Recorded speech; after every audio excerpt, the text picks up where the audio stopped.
Os, kachupoy. Ito ah.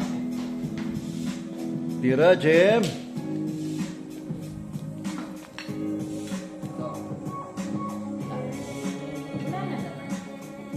Hindi na.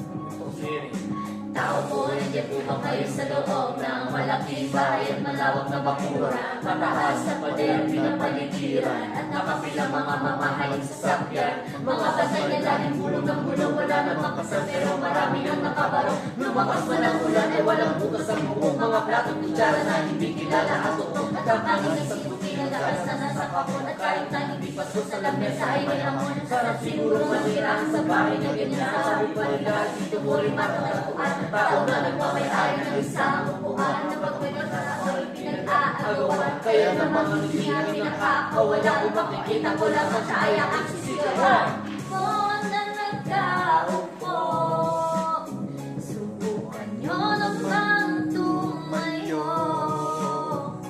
At pagka matanaw at pagka matanaw ninyo, nagkagayan ko. Mawalang galang na po sa taong nakaupo. Alam niyo bang patakan ng bigas namin ay di puno. Ang dingding ng bahay namin ay pinagtagpitan ng yero. Sa gabi ay sobrang init na tumutunaw ng yero na di kayang bilhin. Upang ilagay sa iyong pinakulong tubig sa lumang tapong ring uli-uli. Gamit ang panggapong na inanod lamang sa resero na nagsisilbing kusina sa umagi. Aming banyo ang aking inay na may kayamanan. Isang kaldero na nagagamit ang hatag-ahang pero kulang pa rin, kulang na tiyak kasi ang pagpapalito sa magkapit pagkakasanin. Di ko alam kung talaga maraming harap o mataas ang mga bakod na nagpupulang-bulangan lamang po kayo. Kaya sa dami ng pera nyo, walang doktor na makakapagpalinaw ng mata nyo kaya. Huwag kang masyadong halata, bato sa langit. Ang matang maaari huwag magkaliko. Bato sa langit. Ang matang maaari huwag masyadong halata. Huwag kang masyadong halata. Huwag kang masyadong halata. Huwag kang masyadong halata. Kain na. Sabay bawi. Kain na ako. Tutulog na kami. Kain na ako. Ano yan?